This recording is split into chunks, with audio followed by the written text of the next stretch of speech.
Welcome to the Super Data Science Show. For this special 500th episode, we're going to enjoy a mind-expanding Yoga Nidra session led by the wonderful yogi, Jes Allen. Jes Allen, I can't believe you're on the Super Data Science podcast. It's wonderful to have you here. I was thinking for a while, I was thinking for months, when I noticed that episode 500 was coming up in what was months ago, the distant future. And now is not that far away. Episode 500 will be released very soon. And we're recording it right now. And so I was thinking to myself for months, I was like, what can I do that would be extra special for the audience for episode 500? And time and again, the idea that kept coming back to me was you offering a yoga nidra practice. So now here you are. Yeah, thank you. I'm so excited to be here. So happy to be here. So I've known you for a long time. I started doing yoga practice, like the poses of yoga, in 2012. I was living in Singapore, and once a week on Saturdays at this mixed martial arts gym I was a part of, they had this yoga class, and I was sore a lot from all the mixed martial arts. And so I was like, oh, I really need to stretch. So stretching, that's what yoga is. And we'll get into this, but that yoga is a lot more than stretching. But that's what I thought at the time. And so I went to the Saturday class, and I remember the opening up of my body. Like literally, I mean, the physical postures are helpful for opening you up. I remember feeling amazing in a way that I couldn't remember having felt later that day. So I went back, started going back every Saturday. Left Singapore, moved to New York, and not long after that, I went to a yoga studio in Manhattan in NoHo, and you were one of the teachers there. And I had a class with you that was incredible, completely beyond the quality of any yoga class I'd ever had before. And at the end of the class, you said, all right, well, that was my, I can't remember what the classes were called. They were really simple names like strong, energize, relax. Right. Yeah. So it was it wouldn't surprise you, even with what I've just said, and certainly just the way you know me. But I was there for the strong classes, the strong yoga. So I would have come for your strong class, and then at the end of it, you were like, and in 10 minutes or something, I have another class starting, a relaxed class in the same studio. And I was like, oh, all right. And I stayed for that. So it was like 3 hours or something of yoga with you just to kick things off.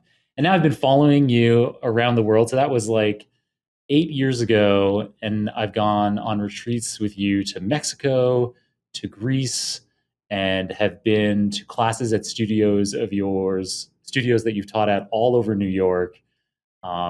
So anyway, huge fan. And I know episode 500 is going to be amazing. So, in episode 450, we had Steve Fazarian, whom you've met once. He came to a yoga class of yours once. And Steve talked to us about the physiological benefits of Yoga Nidra, like improved sleep, for example, is one of the things that he talked about.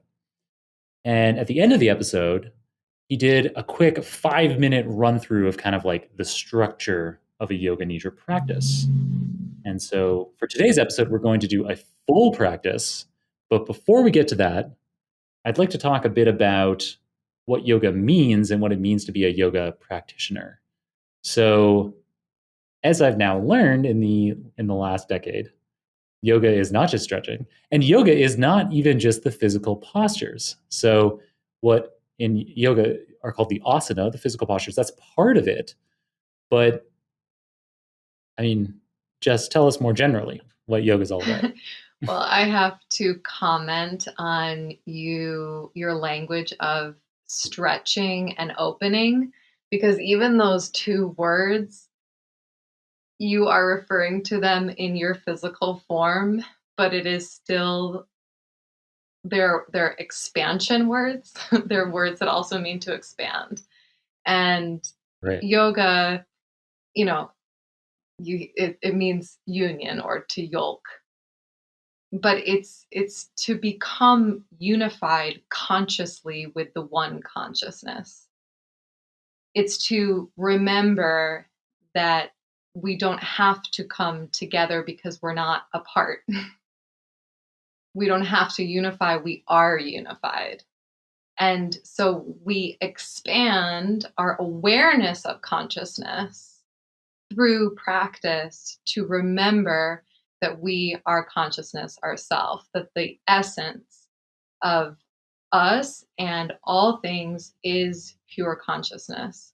So as you stretch your body, you stretch your consciousness. As you open your body, you open your consciousness. You expand. You expand your awareness of yourself, of how you hold patterns, of what it feels like to be in a human form, of how you relate to emotions and programming. And as you become aware of yourself, you start to become aware of your interactions with everything. So even starting with the asana as a practice is incredibly expansive. And I think we all experience that in the beginning. We're like, whoa, and I feel more connected to myself. And life starts opening up because I'm opening to myself, which is how we experience everything. And then at a certain point, our curiosity, if we feel called to continue to expand our consciousness, takes us into different states of practice. And I think, ultimately, as starting also as a very strong yogic asana practitioner, and then in my journeys over the past decade, coming down to settling into a practice such as yoga nidra, which is laying on the ground doing nothing. There's been quite a journey, but this is where the expansion of consciousness and understanding that has taken me. And I think it's just important to note that, like, we're not expanding consciousness, just our awareness of consciousness. Consciousness is always expanding on its own. So these practices bring us into relationship with the natural expansion of life, as opposed to feeling like it's something that we are separate from. A beautiful definition. So, in this decade of practicing yoga, you started off teaching these kind of athletic classes. There was still there were meditative elements. It was through my early yoga practices, and particularly through your classes, that I started to be present in the moment, in the room, in my own mind for a few instants. And I remember thinking, like, being on a yoga mat, doing a yoga flow and being like, oh, wow, I'm here. I've got hands. My hands are on the mat. There they are. And not being caught up in the next thing that I need to do or things that I'd done that day that I could have done better.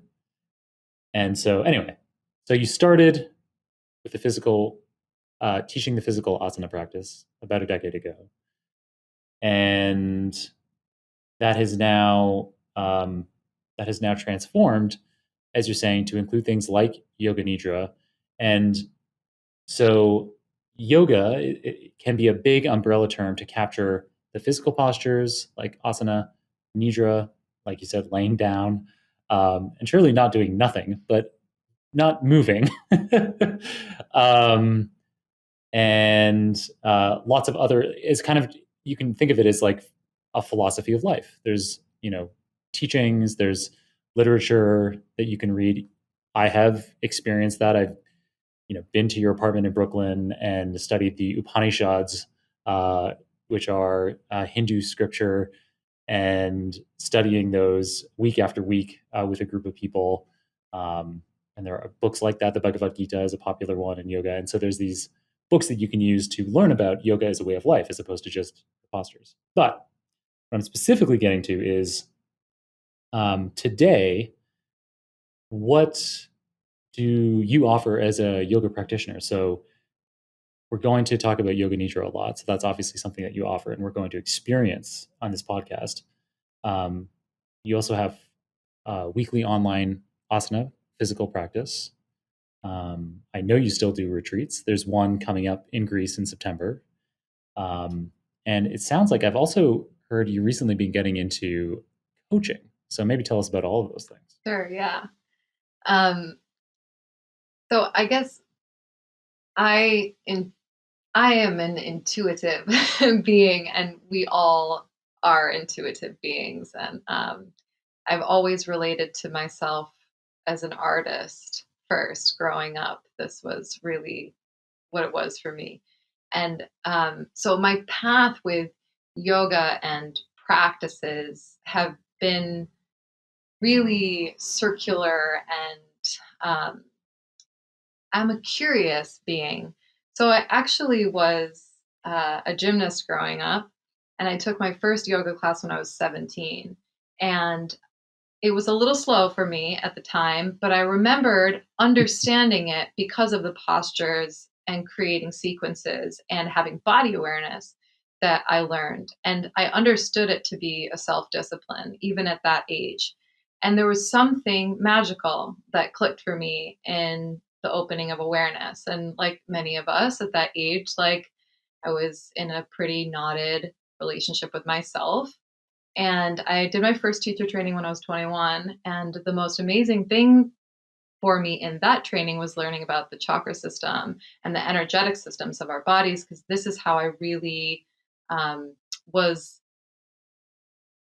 I was looking for the magic, right? I didn't want the answer in a scientific way. I wanted to understand life the way I was understanding and receiving it, which was through feeling and awe and magic and alignment, synchronicity. So I had a rough start in my healing, my early 20 healing years. And when I finally really came back to yoga, it started with the asana. And it was so important for me at the time because it gave me confidence to change my life.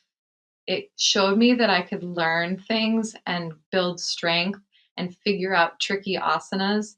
And it empowered me to go, I can change my life. I can figure these things out. And that was really important to me then. Mhm. And since then, um, basically, I started practicing and teaching at the same time in that way. Like I had been practicing for a while. When I came back to it, I was like, this is what I have to do. I have to teach. And so my practices and my teachings have gone like this. So as I have like they've one in front of the other, like little steps, they Right, like a right, little right. track. And so I would have an opening in myself and feel called towards something. And then once I would feel like it was embodied in my being, I would want to give it back. And so one of my favorite things to do, and what I started doing as early in my teaching, was um, cultivating my own classes at different venues in New York in the early days in Brooklyn.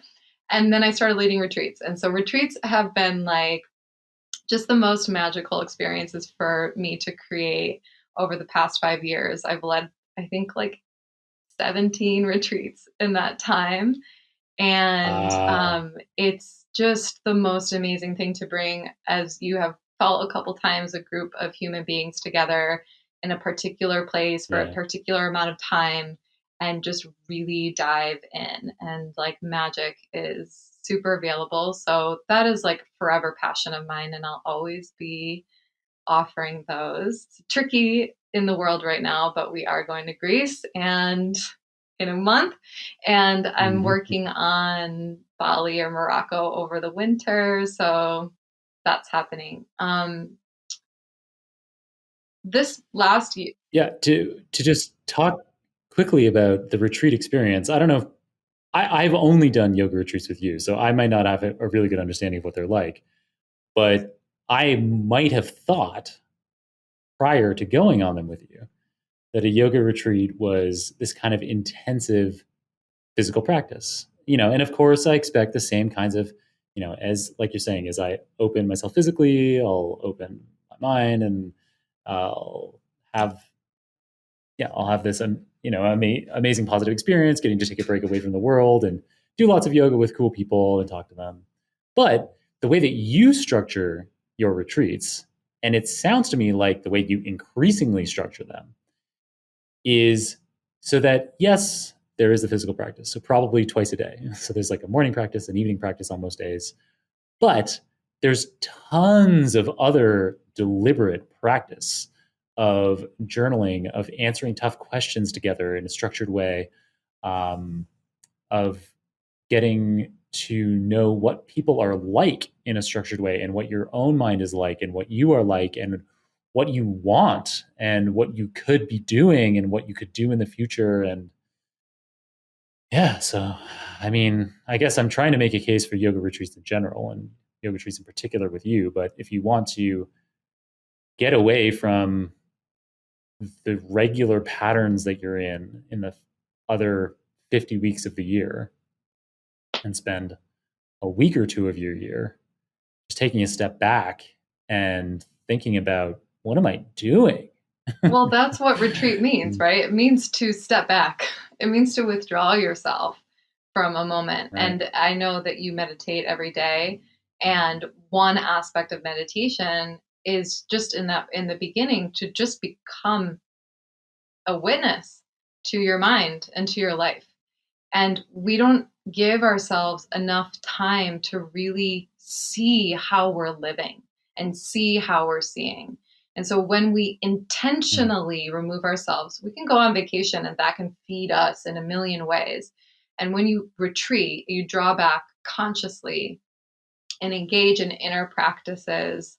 Things I'm doing now are like asana in the morning, meditation, yoga nidra, yin, sound, cacao ceremony, silence, all different kinds of workshops to awaken you. And this really has been my path with practice, is finding all these different things to serve as mirrors to who we are. I have like told myself that I'm on a path of many mirrors because this is so exciting to me to go in and like I started with asana and at a certain point like and the energetic systems, and then I moved into qigong and I moved into meditation and I moved into cacao and journaling and different aspects of meditation and yoga nidra and more, but each of these little things showed me a different perspective of myself, a different piece, a different way to see myself, a different way to experience myself. And this helps us see the world in that many ways. If I can see myself in this many ways, right, I can only access in another being as much as I've accessed of myself.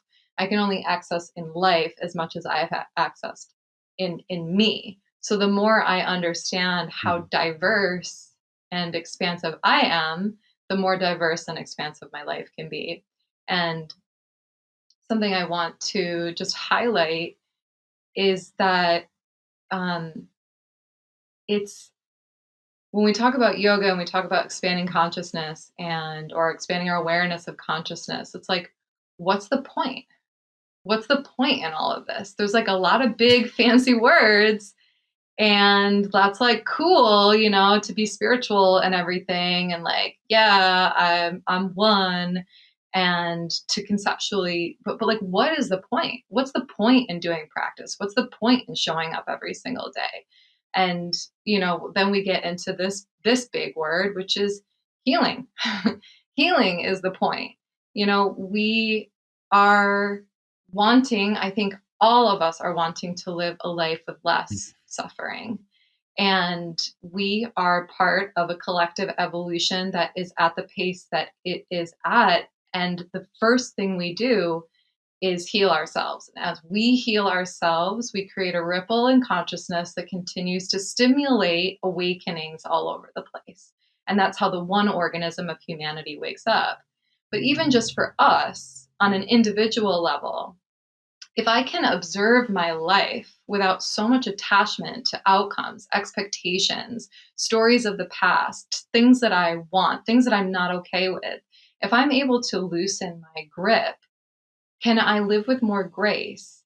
Can I feel more joy? Can I feel more gratitude? Can I allow things that are uncomfortable for me to come through my field and move out without completely destroying my day or longer than that? And so these practices are really like, can you associate yourself? Can you learn to relate to the part of you that is unchanging, the conscious witness that we all are? Can you relate to that enough that the fluctuations of life and the mind no longer whip you around like a ship out in a storm?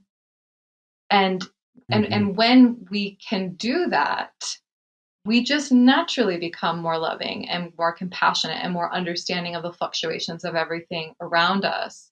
So if I can show up and say, I'm working myself towards understanding the one consciousness and surrendering over to an evolutionary current that I am not in control of, but I am a witness to. Well, now I'm so free. I'm so free to step into life and be forgiving of everything that I can't control and return to what are the universal truths. My teacher, Yoga Rupa Rod Stryker, who I received my yoga Nidra training with, that I resonate with the most, he says, if it's not true for everyone, it's not true. And this is something I come back to. Like, if it's not true for everyone, it's not true. And that's not to say your experience isn't valid. Your feelings aren't valid. All of them are true and valid. But what is the ultimate truth? And can I remember that piece in myself so that I'm not only Jes Allen, who lived in Brooklyn for 12 years and just moved upstate and used to teach there and now does this, right? I'm not only those things, which is challenging and confusing to be my emotions, my actions, my relationships. That's hard. So I'm not only that.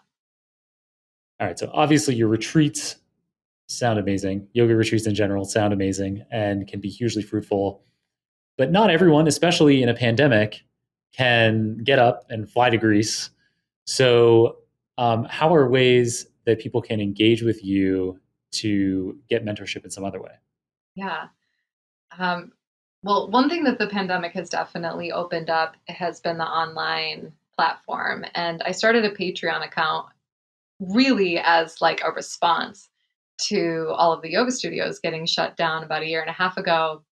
And it's been such an amazing opportunity to share content. And so I've got that platform that has tons of asana practices, yoga nidras, meditations, some workshops, and I get on and do lectures every once in a while.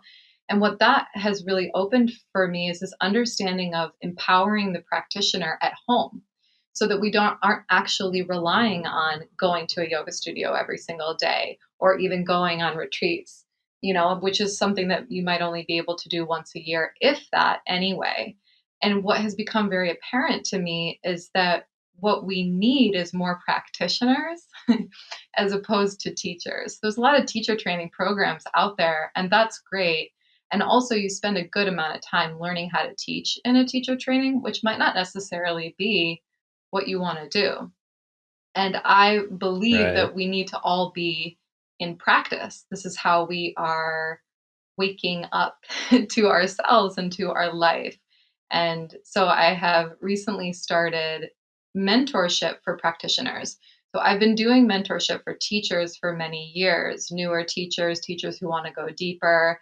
And that is really amazing. And I love to get into that work from that teacher mindset. And I've started in the past few months doing mentorship for practitioners. So basically, that looks like us Mm. meeting and dissecting, like, let's look at what's happening in life right now. Let's look at what you're feeling on creating, expanding, opening within yourself. And then the past really like decade or more than that of me being super living in practice and navigating my life through practice. I'm able to help you build a practice for yourself and navigate where you want to go and give you the tools so that you feel empowered to be able to take these tools into your own life even when I'm not around.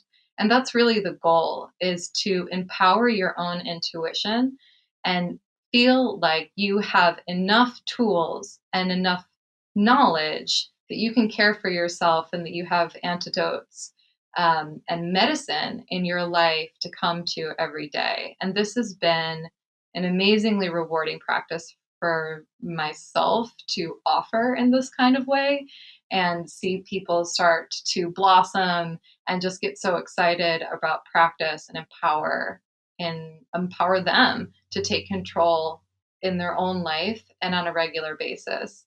I don't go a day without practicing. I can't imagine what that would be like. However, it doesn't look the same every day, and that's important to know too. That sounds really cool. And so a yoga practitioner can be anyone, right? So it like a yoga teacher, we kind of think of that as like, okay, maybe you need, I mean, you don't actually, but you kind of think of it as needing a formal qualification and then being qualified to stand in front of a room and talk to people. Being a yoga practitioner means just practicing the teachings of yoga and experiencing more connection with everything around you. Absolutely. And this is the key to us. We're not all going to be yoga teachers. We're not all going to be meditation teachers and spiritual teachers, but we are all beings of yoga or beings of spirituality, and we can be that. Beautifully said, Jess. And I'm looking forward to reviewing the recording and experiencing everything that you just said there again, because that was awesome. I guess we should get into the yoga nidra practice. I mean, I think we've teed it up really well now. So we had a bit of an introduction to yoga nidra in episode 450 with Steve, but you teach yoga nidra from a different lineage. So I think we might as well just hear it fresh from you. So what is yoga nidra? What are we about to experience? Yeah. So the lineage that I am teaching in is the Sri Vidya tradition. My teacher is Yoga Rupa Rod Striker. These practices and the interpretation of Yoga Nidra, the way that he has received them from his teacher and were passed to me, are from the Mandukya Upanishad. So straight from the Upanishadic literature, which speaks to the four states of consciousness and the actual technique of Yoga Nidra, and Yoga Nidra being both a practice and a state. So when you say yoga, like, yoga is not just a practice. There are yoga practices, but yoga is a state of being. It's the state of being, connected consciously. And so this nidra means sleep, which Steve probably spoke to. And so yoga nidra means sleep with yoga, or sleep with consciousness. So it's to come into a state where you've rested your entire body, mind, all of that is asleep, but consciousness is still there. Consciousness still exists. So the way I have also been passed information in this lineage is through having a handful of different intentions for the practice. One of those being healing and general healing, which sounds like is what Steve really spoke to, in the physiological healing of the body, the nervous system, getting immense amount of rest, which is so important. Another intention that we'll be diving into today in the practice is a cognitive practice, which allows us to associate ourselves with the witness consciousness and then observe the way our mind is producing thought and what it is retaining through our days, through our life, and if those things are beneficial to us or not. And then if we want to continue to explore how to work with our awareness to perhaps bring more grace into our life. There's also transformative practice, which we can take things that are triggering or activating or that we're having challenges with in our life and bring them into this soft state of yoga nidra and activate them in our being, and then ask for resolution or healing imagery, not necessarily mental based conversational solutions, but felt energetic healing for these things to bring ourselves into a state of peace and to be able to work with them with more grace. There's also the practice of sankalpa, which Steve may have spoke to also. This is a practice of creating a resolve for yourself that is like an Okay, yeah. intention that is almost something bigger than you think that you can do on your own.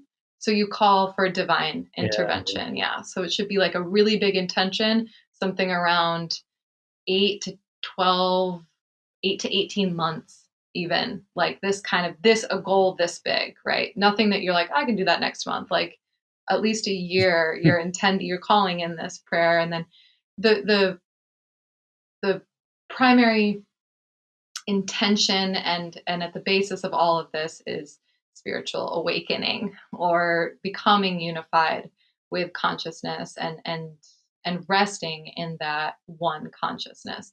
So there are several different kinds of techniques to work within these spaces, and they're almost a progression. Not that one is better than the other, but that we have to first heal our bodies, understand our minds, transform our perspectives, create goals from a pure place, create fulfilling lives for ourselves from that awareness, and then be able to like rest back enough to awaken into the magic of truth.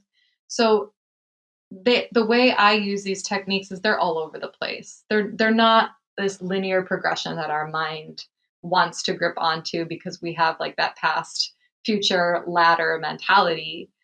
Everything is circular. So they work together. And part of practice is like knowing when one can come in and when they shift. Um, it's very deep. It's extensive. One thing I do want to share that was one of the greatest insights I have received through this work is that when you set up the conditions for healing, healing happens on its own. And we're really attached to us being the doer and us changing ourselves, whether that's through, physical change.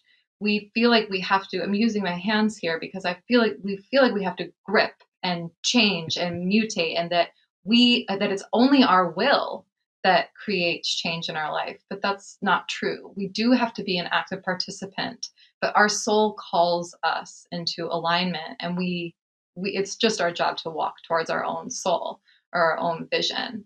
And healing is really the natural state. So we talk about this as like a remembering of who we are.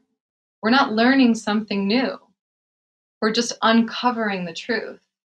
And so when you lay yourself down and you come into a space of unity, you remember, and that healing starts to happen on its own, because as your body, not even your mind, but as your body and your cells, your nervous system start to remember that you are safe, you are loved, you are held by this earth, that you came from her, that we are connected to one source, all of these other fears and anxieties, they start to dissipate the more that we remember our truth, the more we see the illusions of these fears. And so we can work into the healing through coming into love, coming into love, coming into love, instead of how do I get through this pain? How do I get through this pain? How do I get through this pain? Right. So, the yoga nidra practice that we are going to be diving into in this episode is the cognitive practice that I spoke to, in which we will use entering the state of yoga nidra as a foundation for us to bring awareness to our mind, our days, how we are seeing, what we are remembering, and get a better perspective, even an eagle view of our life. So, For this practice, you will want to be laying down and and be comfortable. Being comfortable is one of the most important things in this practice. So I'll give you a moment just to set up. You could lay down on the floor with a blanket underneath you and a pillow underneath your head. You could lay on a couch. You could lay in your bed. It doesn't matter as long as you're comfortable. It is recommended, although not necessary, if you're in a very light filled room to cover your eyes with a light piece of fabric. And if you're cold at all, to place a blanket over your chest or over your legs. If you are placing a blanket over you, it's recommended that the fingertips are exposed so you can just let your hands slip out the sides or even create little tents underneath the blanket with your hands so that the fingertips are sensitive and aware of space around them without weight.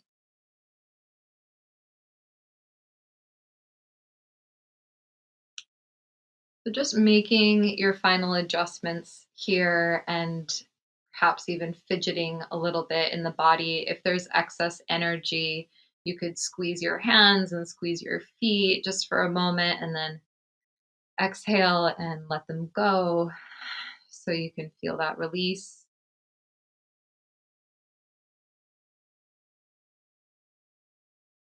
And then you'll just want to commit in this moment to being still throughout the duration of the practice. So if you feel the urge to move or adjust now, just do it so that you can say, okay, now I'm comfortable enough to be here for the next 15 minutes.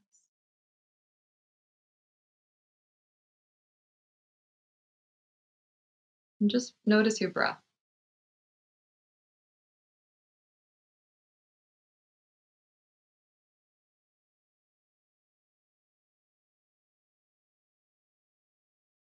Now allow your body to open to the earth, the back body to become sensitive to the draw of gravity.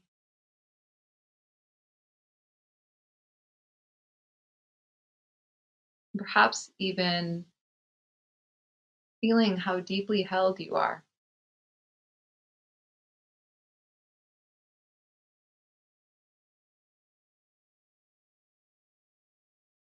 And in that feeling of being held, give your body any amount more over the rest.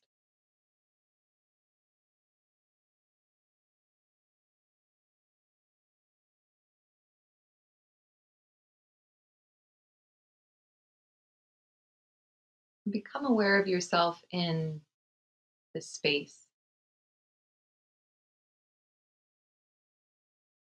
So there is a floor or a piece of furniture underneath you, walls around you, ceiling above you, and you are occupying this space. And the space is holding you.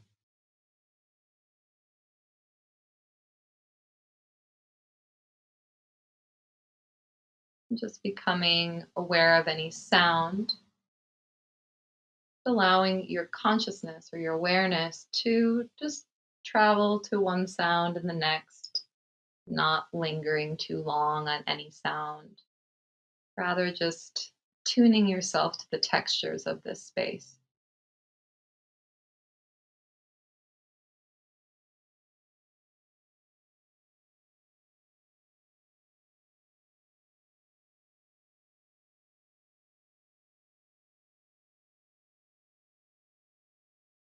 Bringing your awareness to your breath and specifically down to your belly,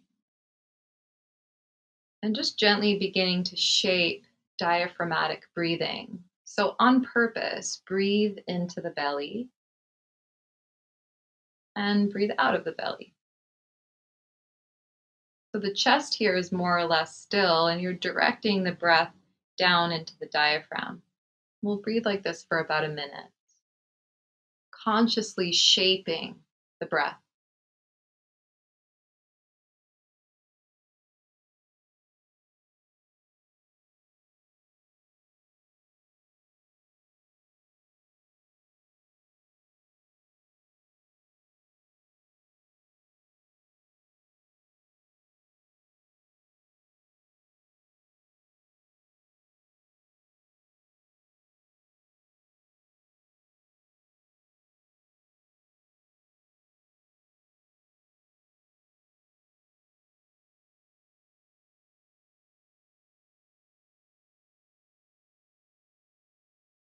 Taking 2 more breaths.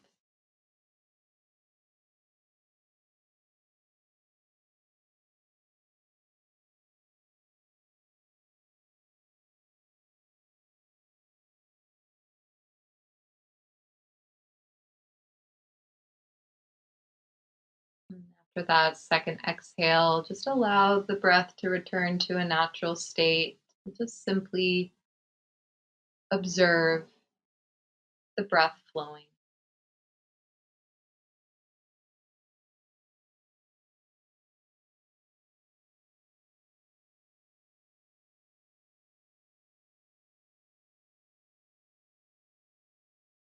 And you'll make an intention for yourself here to stay aware throughout the practice. So there's a good chance that the body will sleep, and a small chance that the mind could even sleep. But our intention is for awareness to remain. So just say to yourself 3 times mentally, I will stay aware throughout the practice.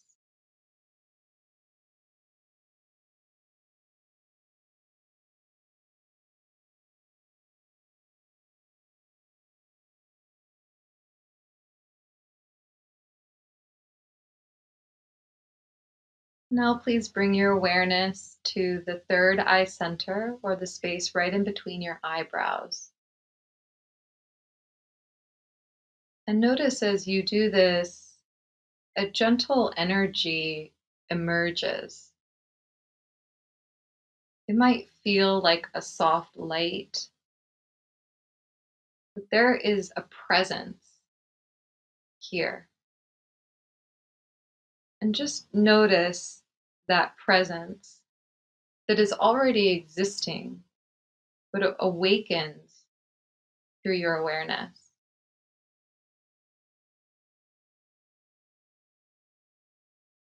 And then bring your awareness to your throat center and notice that same light or energy emerging with your awareness in the throat.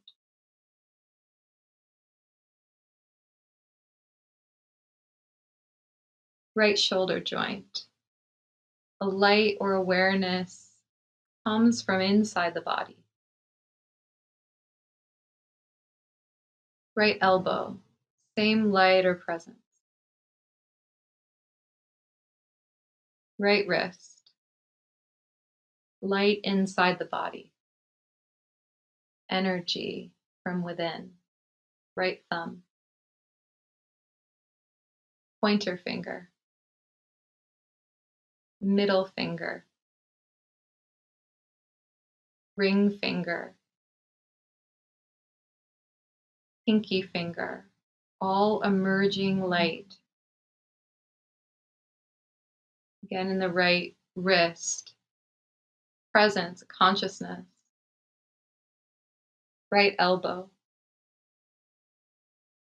Right shoulder joint. Same light or presence emerging from within. Again in the throat center. Feel that light. Left shoulder joint. Again, a presence emerging from within the body, creating softness. Left elbow. Inner presence. Left wrist.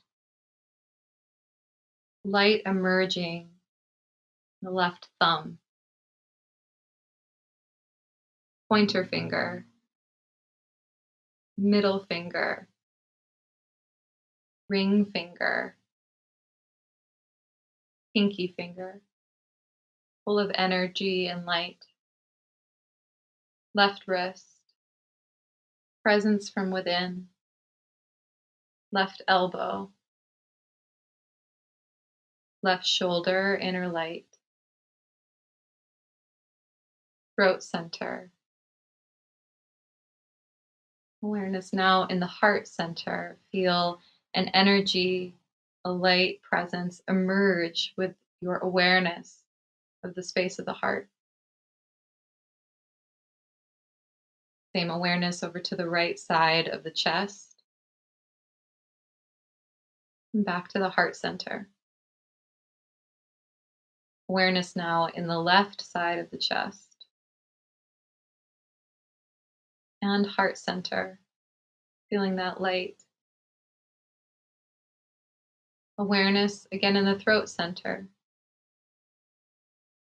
And landing the consciousness in the third eye center, the space right in between the eyebrows. And just allowing the consciousness to remain. And notice here that the consciousness bears witness to these energy points. And observe as you allow all of these points of energy or light to illuminate at the same time from within. Watching the brightening of these lights.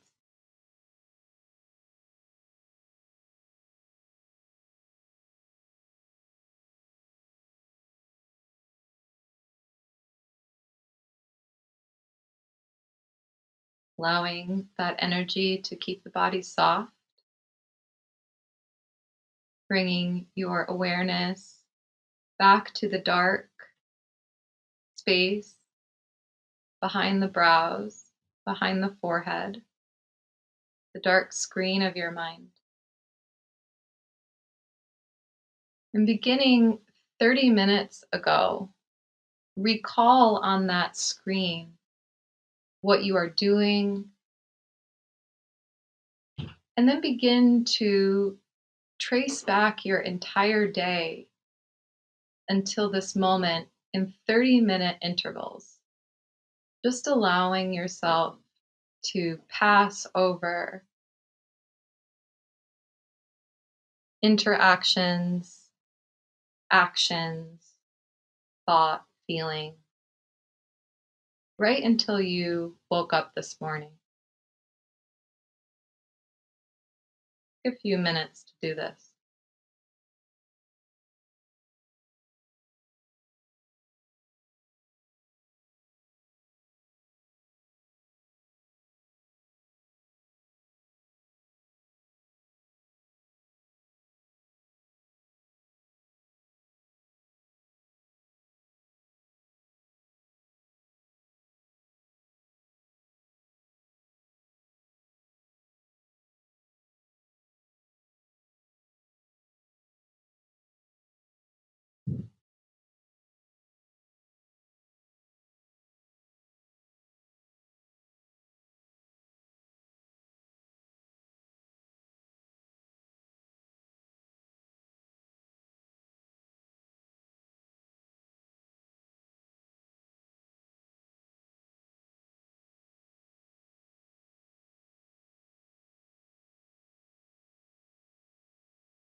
As you approach the morning, and you see yourself in bed right before you woke up,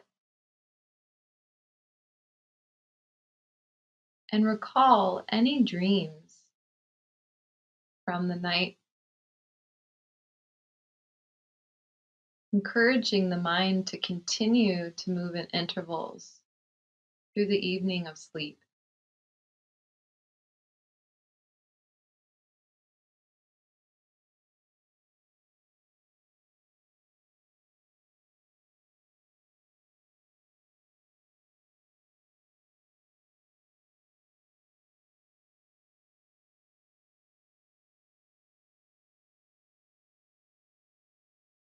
And then perhaps becoming aware of the moment right before you fell asleep.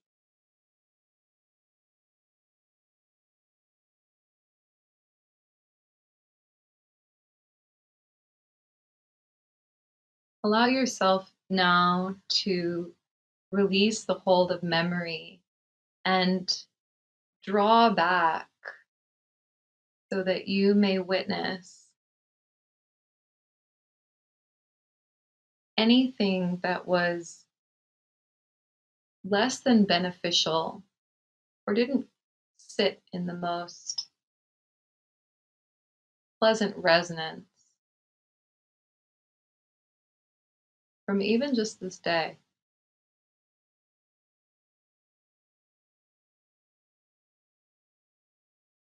And just from this state of witness, gently assess,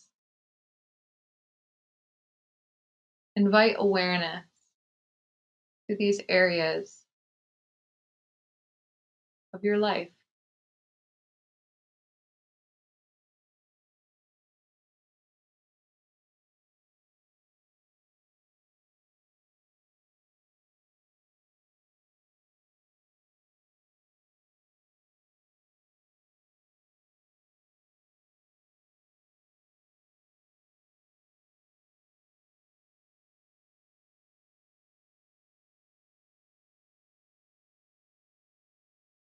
With compassion and mere awareness, but awareness doesn't judge, simply witnesses. Can you allow everything that you've drawn out of your mind to exist and bring yourself back to the witness consciousness or the place in you that sees and rest in this consciousness as self?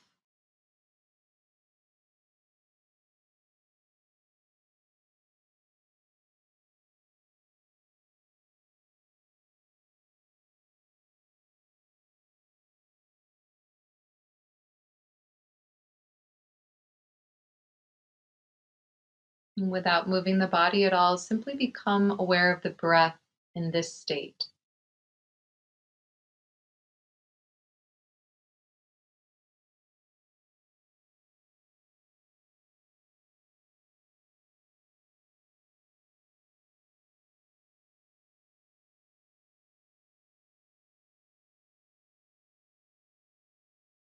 And again, keeping the body very soft, bring your awareness back into the room,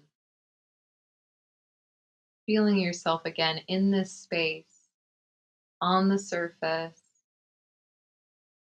contained.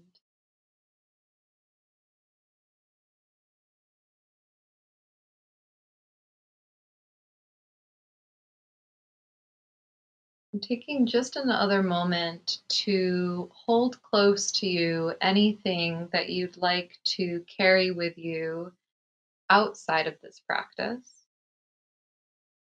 You could even plant that like a seed in your heart.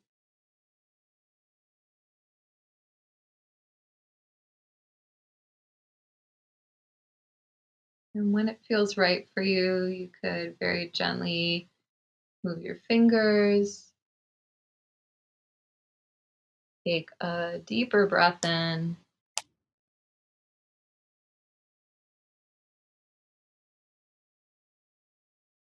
I like to place my hands on my belly or my heart as the first movement to keep things gentle without jolting too much out of this sensitive space.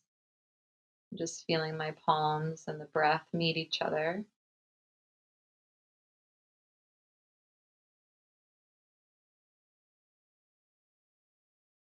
And whenever you are ready, knowing that you could just continue to lay right where you are, you could also shift to a side, come up to sit, and eventually invite yourself back into your room and the waking part of your life.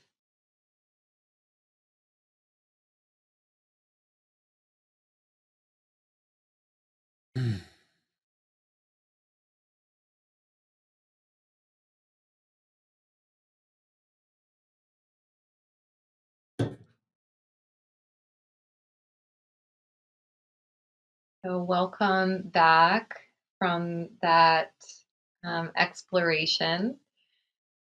Mm, This, thank you. yeah, thank you. I just want to note that, um, again, this is a practice that helps us to just bring a more awareness into our life. And it's something that you Mm, could even do as a cognitive practice before you go to bed at night, like 5 minutes, retrace your day. And it improves memory in general. And it's also just really good for maintaining awareness in our life and being able to assess and shift anything that isn't really serving us. Um, and when we do it in that state of yoga nidra, we're also able to relate to that unchanging piece of us that is, it is not our mind, but can work with it.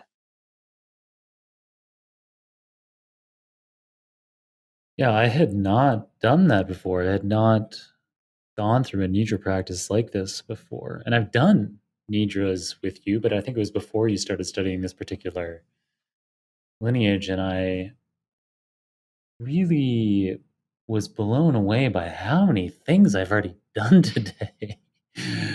We're filming in mid afternoon, and wow, so many things already happened. And you talked a lot about healing, and something that occurred to me just now is how happy I am with so many of the things that I did today. That I feel like I was, kind to people around me, and that um, I was taking on kind of the right priorities for my day. But there were also a couple things that came to mind that I was like, huh, there's a little thing that like it definitely had been better. That interaction could have been kinder there. And yeah, very cool, Jess. It does sound like something that would be super helpful at the end of the day, in particular, laying in bed, and maybe even then bringing that peace into my sleep. Yeah, there is, if you practice enough, you'll Mhm. start recalling your subconscious dreams, which are also, that's a whole other topic, but has a lot of information, just information about how the mind is processing our desires in our life. Nice. Well, listener, I hope you enjoyed this extra special episode 500 of the Super Data Science Show. Jess, how should people be aware of everything that you do, everything that you have to offer? How can people follow you in the world? Well, I have an Instagram, this is the way of the world today. It's just my name. It's Jes Allen. I do spell my name with one S, so it's JESALLEN.